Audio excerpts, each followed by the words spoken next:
Throughout the history of Call of Duty Zombies, people have believed some pretty outlandish things, whether it have to do with the storyline, upcoming content, or things in existing maps. And all of these many things that way too many people believed never actually came into existence. And with that, we are getting into part 2 of crazy things COD Zombies fans actually believed. If you guys want to check out that first part, it'll be linked on screen. Check it out after you're done watching this one.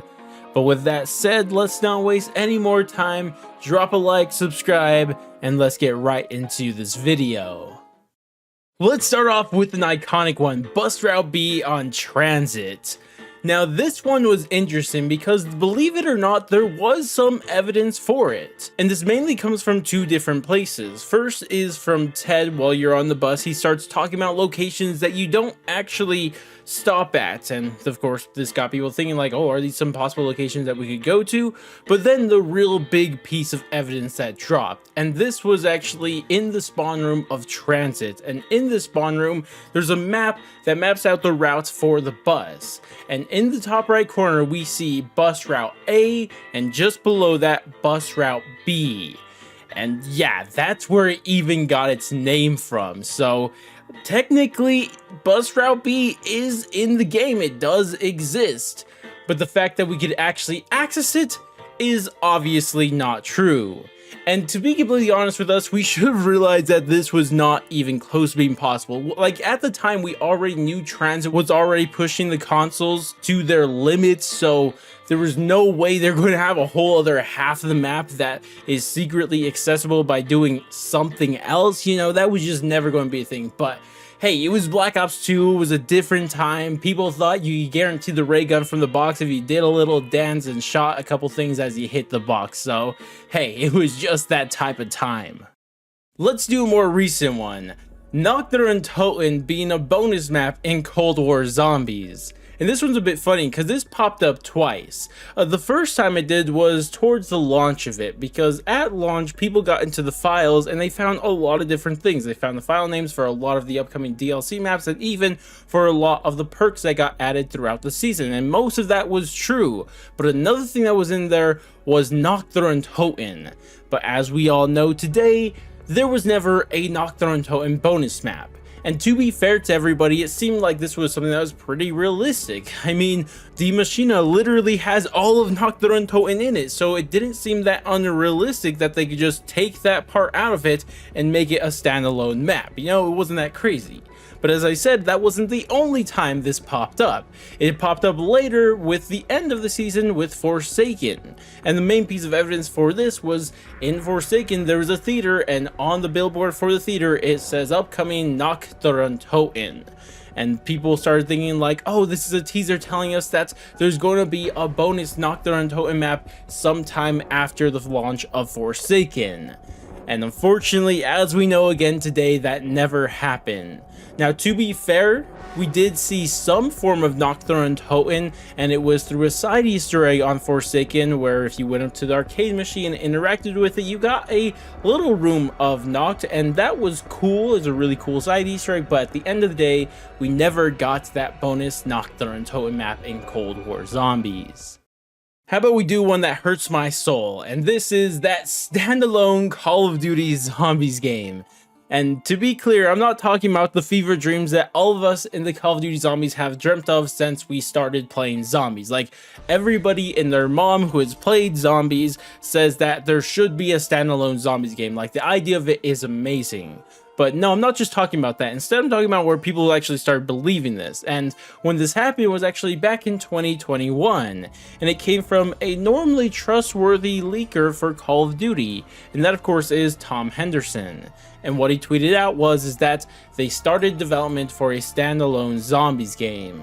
But really, he didn't share anything else besides that. But that kind of changed about a year later when, once again in 2022, Tom Henderson tweets about it but gives us a bit more information, and he tells us that it has been in development and is scheduled to be released somewhere around 2023.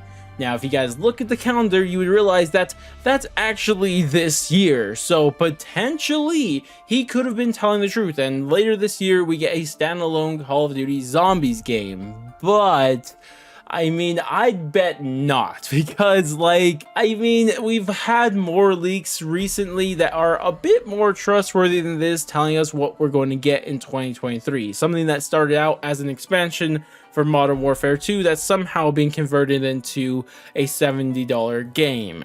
And that's probably what we're getting instead. But hey, maybe bookmark this for later and see if we do get that standalone Zombies game later this year. Now here's one that I honestly didn't get where it was coming from, but it was everywhere.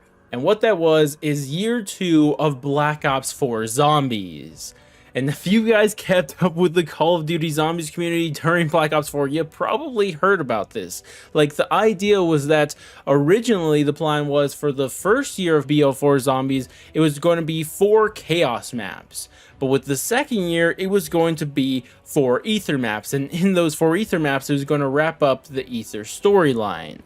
Now, honestly, I don't really know what the evidence for this was. Like, I can't remember it, and every time I look it up, I just see a bunch of videos of people just saying the most random stuff you'll ever hear. So I don't really know what the evidence for this was, but it seemed like a lot of people believed it. Now, myself, I never really bought into it, because at the same time, these same people who were talking about a second year of BO4 Zombies were also saying there was going to be a Zombies Chronicles 2, and I thought that was way more likely, and I just didn't know how there was going to be a second year of Zombies and also a Zombies Chronicles 2. I just didn't know how that whole system was going to work. So I was just kind of all in on a Zombies Chronicles 2, which obviously didn't happen either, but hey, you know, we just missed out on both of these with BO4 Zombies. How about we do another one with Cold War, and it's actually pretty similar, but this one, instead of having to do with Nacht, has to do with Kino der Toten. Because just like the Nacht one, 2 times throughout the Cold War season, people thought we were going to see Kino rather remade, or at least a part of a grander Zombies map. And the first time this happened was with a teaser, and it was a teaser for upcoming Zombies content. And what was happening in this teaser, that there was a teleporting animation, but when it teleported out, we saw this chandelier, and a lot of people, myself included, thought it looked very much like the chandelier from Kino. So we thought we were going to see some sort of Kino remake, or at least reused in a grander Zombies map.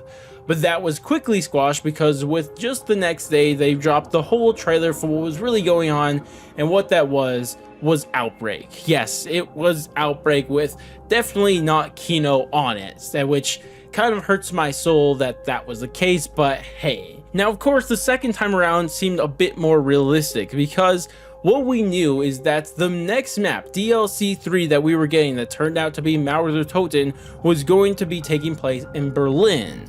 And as everybody knows, Kino also takes place near Berlin, so everybody's minds jump in the same place. Hey, maybe this is going to be some sort of Kino remake, or at least half a part of Kino. And this was all over the place leading up to the launch of Mauer der Toten. But as we all know today, Mauer does not have any part of Kino anywhere in it, and is completely original, which personally I think is a good thing at the end of the day. Like, don't get me wrong, it would have been cool to see like the Kino theater that you could just walk into and then walk out and the rest of it was original, but hey, you know, people would have been a little bit annoyed about that, saying we haven't got an original map in forever.